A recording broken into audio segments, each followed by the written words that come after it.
Hello friends, നമുക്കിന്നൊരു bachelor special സിമ്പിളായിട്ട് prepare ചെയ്യാവുന്ന ഒരു വെജിറ്റബിൾ ഡിഷ് പ്രിപ്പയർ ചെയ്യാം. കോളിഫ്ലവർ ഉപയോഗിച്ച് നമ്മുടെ ചില്ലി ഗോബി. അപ്പോൾ നമുക്ക് ചില്ലി ഗോബിക്ക് വേണ്ടി ആവശ്യമായ സാധനങ്ങൾ: ഒരു മീഡിയം സൈസ് ക്യാപ്സിക്കം, ഒരു ഒണിയൻ, 2 ക്യൂബായിട്ട് അരിഞ്ഞത്. നമ്മൾ അരമണിക്കൂറോളം മഞ്ഞൾപ്പൊടിയും ഉപ്പും ഇട്ട് ചെറു ചൂടുവെള്ളത്തിൽ സോക്ക് ചെയ്ത് വെച്ചിരുന്നതാണ് നമ്മുടെ കോളിഫ്ലവർ. അതിനുശേഷം കുറച്ച് മഞ്ഞൾപ്പൊടി ഉപ്പിട്ട് നമ്മൾ ഒരു വട്ടം കുക്കറിൽ വിസിൽ വരുത്തി വേവിച്ചെടുത്തു.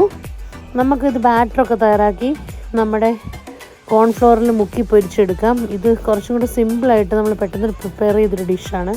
നമ്മൾ ഇഞ്ചിയും വെളുത്തുള്ളിയും ചെറുതായിട്ട് ചോപ്പ് ചെയ്തത് എണ്ണ ഒഴിച്ചതിന് ശേഷം ചെറുതായിട്ടൊന്ന് വഴറ്റി കൊടുക്കുക. ഒന്ന് വഴന്ന് വരുമ്പോഴേക്കും നമുക്ക് അതിനകത്തേക്ക്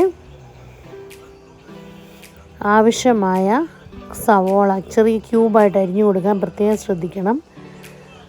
അതിലേക്ക് തന്നെ മീഡിയം സൈസിലുള്ള ക്യാപ്സിക്കവും അതിനോടൊപ്പം ഒരു 3-4 പച്ചമുളകും ചെറുതായിട്ട് അരിഞ്ഞത് നമുക്കതിലേക്ക് ഇട്ട് കൊടുത്ത് ചെറുതായിട്ടൊന്ന് സോട്ട് ചെയ്തെടുത്താൽ മതി. നല്ല രീതിയിൽ വഴന്ന് വാടി വരുമൊന്നും വേണ്ട. കാരണം ചില്ലി ഗോബിയുടെ ടേസ്റ്റ്, നമ്മുടെ ഫ്ലേവർ ഇറങ്ങാൻ വേണ്ടി മാത്രമാണ് നമ്മളിതിട്ട് ജസ്റ്റ് സോട്ട് ചെയ്ത് കൊടുക്കുന്നത്. നമുക്ക് ചപ്പാത്തിയുടെ കൂടെയും പൊറോട്ടയുടെ കൂടെയൊക്കെ ബെസ്റ്റ് കോമ്പിനേഷൻ. ഞാൻ ഓൾറെഡി ഷോർട്ട് വീഡിയോയിൽ കാണിച്ചു, ഇതിൻ്റെ ഫുൾ വീഡിയോ പുറകെ വരുന്നേ ഉള്ളെന്ന് പറഞ്ഞായിരുന്നു. പിന്നെ അതിലേക്ക് ടൊമാറ്റോ സോസ് നമുക്ക് ആഡ് ചെയ്ത് കൊടുക്കാം. അധികം മസാലാസ് ഒന്നുമില്ല. മെയിൻ ഇൻഗ്രീഡിയൻറ്റ് സോസും കുരുമുളക് പൊടിയാണ്.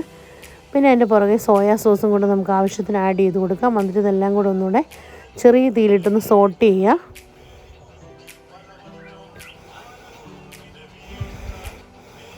ഇനി അതിലേക്ക് തന്നെ നമ്മൾ പുഴുങ്ങി വെച്ചിരിക്കുന്ന കോളിഫ്ലവർ ഇട്ട് എല്ലാം കൂടെ ചെറിയ തീയിലിട്ട് സോട്ട് ചെയ്തെടുക്കണം.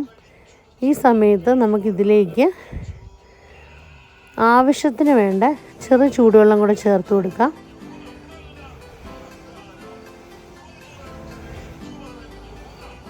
ചെറുതായിട്ടൊന്ന് തിളച്ച് വരുമ്പോഴേക്കും നമുക്കതിനകത്തേക്ക് കോൺഫ്ലവർ കലക്കി ഒഴിച്ചു കൊടുക്കാം. ഇതിനാകപ്പാടെ നമ്മൾ കുരുമുളക് പൊടിയാണ് ചേർത്ത് കൊടുക്കുന്നത്. അപ്പോൾ ഇത്രയേ ഉള്ളൂ. ചൂടായിട്ട് സെർവ് ചെയ്യാം. ഒരു തവണ ട്രൈ